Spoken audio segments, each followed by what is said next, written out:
Welcome back, everybody. I'm Carlo. And I'm Sarah, and we are going to the beach right now. I'm so scary for the camera to be. And I figured that now would be a perfect time to explain why I went to the hospital. And I don't really want it to be like a serious thing. It's just a story time.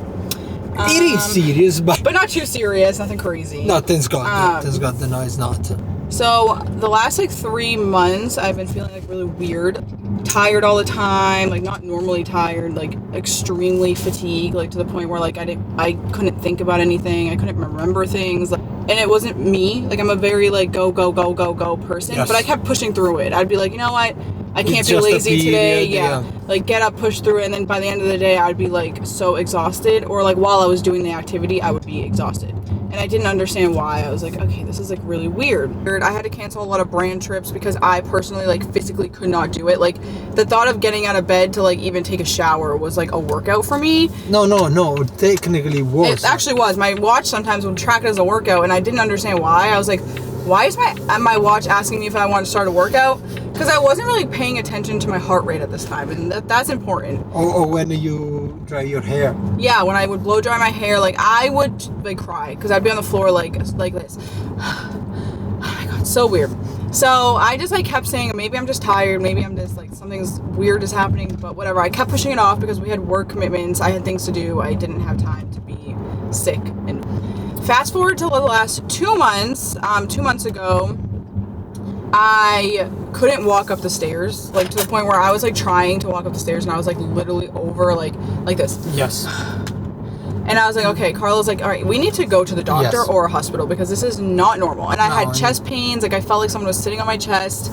I had these weird things that would happen that after I was eating, it would literally feel like someone was actually cutting off my breathing. It was very strange. And I was like, all right, maybe I should go to the doctor. Yeah, there was a few symptoms that scary us, make us very scary about. We have to figure it out what was, because we couldn't keep jumping around and say, oh, it's normal, it's just a period, it's just this, it's just that, it's stressful. We thought was everything, but after this type of symptom we say, no, we have to figure out what we have to understand. Think about everyone else, but I refuse to think about myself. I just push it off and push it off and push it off. Yeah, he's the type of person that give the good tips to everybody, but doesn't want to take good tips. I had this weird thing that kept happening to me in my sleep. I would wake up, and this has happened a few times over the course of the year, but not as severe. I would wake up and my heart would be literally 180. It would be da da da da da da da da da, and I'd go Sorry, wake up out of a sleep.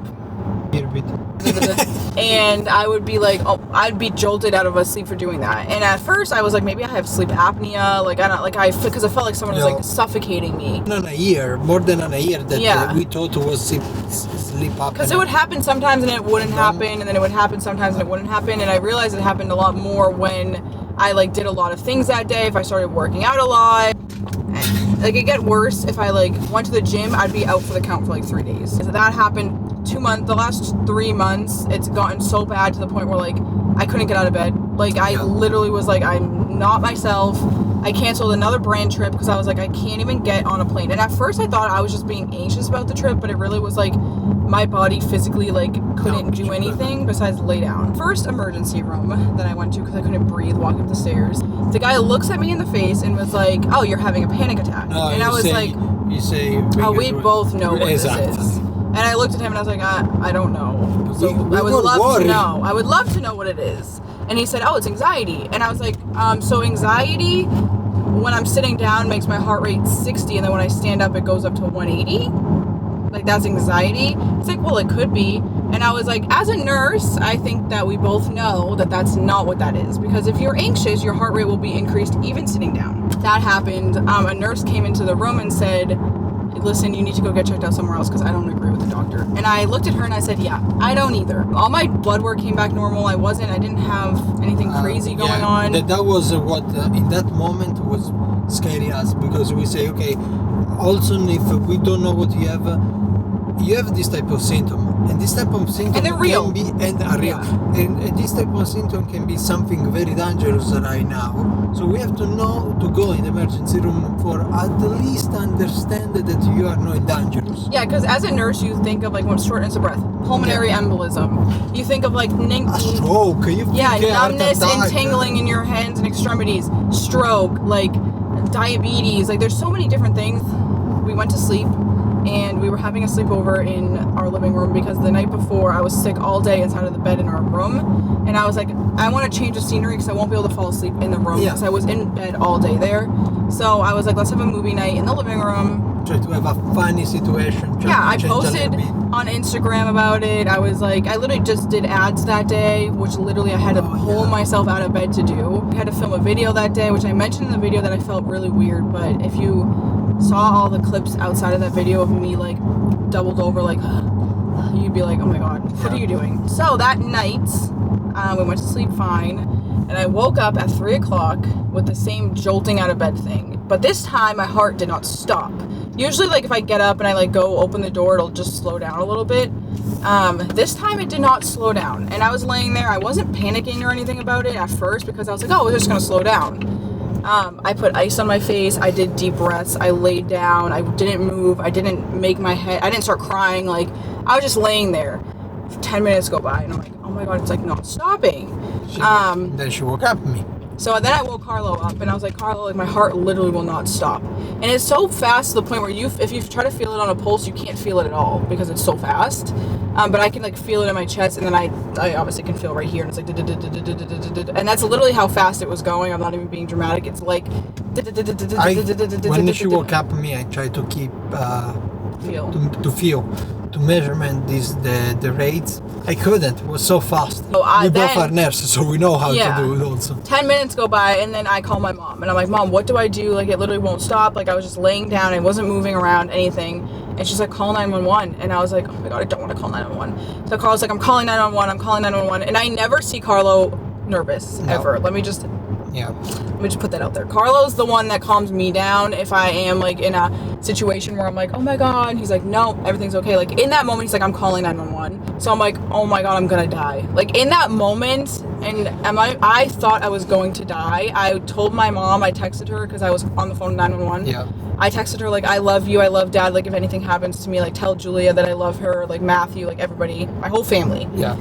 I was convinced like that I wasn't even scared at that point. I was just like, this is the end of my life, like because my heart would not stop beating so fast. How much stay? 15 minutes. So I was on the phone with the ambulance for 15 minutes before they got to my house. There's like 40 men in my living room, and at this point it starts to slow down a little bit. It was probably like 120 at this point, my heart rate.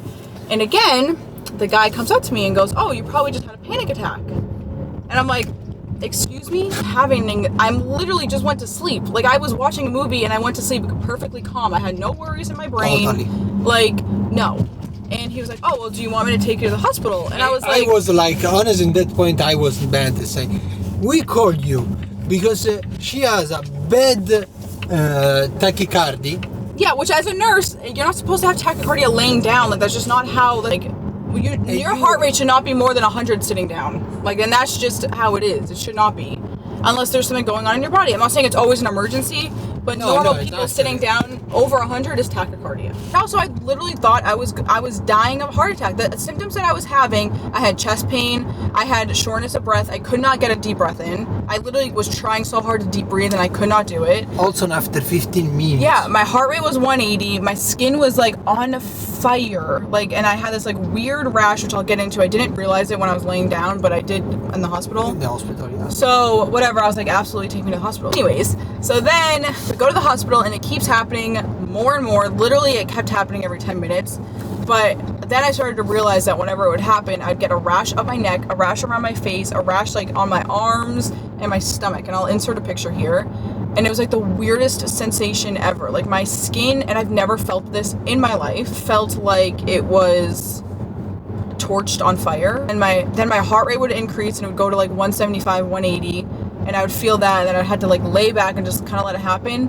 And then after, I would shake so bad to the point where I could not like I was like shaking. And the legs that change color. Yeah, my right leg was like purple, my left leg wasn't purple. Like It was very, very strange. Was a few symptoms, one more scary than the other one. Yeah, and it just kept happening at once, and it's none of those have ever happened to me before. No. The doctor comes in, and he's like, it looks like you're having, like, adrenaline rushes, like mini adrenaline attacks. Your body's thinking that it's in danger when it's really not. So that's why the symptoms are very similar. Yeah. And I'll get into that in a second, but with...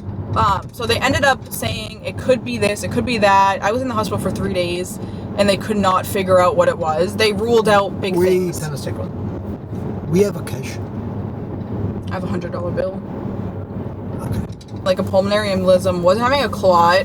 All the big things, which hospitals are meant to do. They're supposed to rule out the big things, and pretty much then you go outpatient to find out little things. But a cardiologist came in, and I did see my cardiologist before, another cardiologist, and he did suspect that it was POTS, which is posterior orthostatic tachycardia syndrome. And you can do your own research on that. It's pretty much my symptoms. When you stand up, your heart rate goes crazy. Some people pass out. Pretty much the blood from my legs doesn't get the correct signal in my brain to come up to my whole body. So that's why when I was standing up or just doing normal things, I was running a marathon. And so that was happening to that's what they thought. So then the cardiologist came in the hospital and said the same thing, but he said that he thinks it's hyperandrogenic POTS, which is hyper POTS pretty much, because my blood pressure doesn't drop, it increases. And that's what causes the uncomfortable situation of, they're called adrenaline dumps, which is what I was experiencing, which is when you have the fast heart rate, it literally feels like your body's on adrenaline to the max. And then that's why you shake after really bad. And it's like when you're about to jump out of an airplane, that's the feeling that I get jolted out of a sleep, but then worse. They think, and I say think because I still have to go to a neurologist. I mean, I went to a neurologist. No, you went. I still have to go to like an autoimmune clinic. Rheumatologist, which is... we're skipping. Yeah, exactly. We skip a little bit. So... Wait. Hey. I started throwing up really bad, and then every time I threw up, it would happen again because my heart just wasn't correct. There's nothing that they could really do there besides give me medication, that was a whole nother thing. They tried to give me medication that I didn't need, and then I took it, and then the cardiologist was like, don't give her that, and I was like, ah. My chest x-ray was okay. And the echo... No, the echo to the heart. The echocardiogram, that was what I couldn't wait to do. In the moment that finally they come to the last day and say, okay, we do the echo, that was the last examination that you did to the hospital, and then after they said they were like, you can go home and just follow up with a cardiologist tomorrow. They're like ASAP. There's just no point of us keeping you here. It's happened the other night. It happened twice. It happens every single time I wake up, and now I know I'm not dying from it.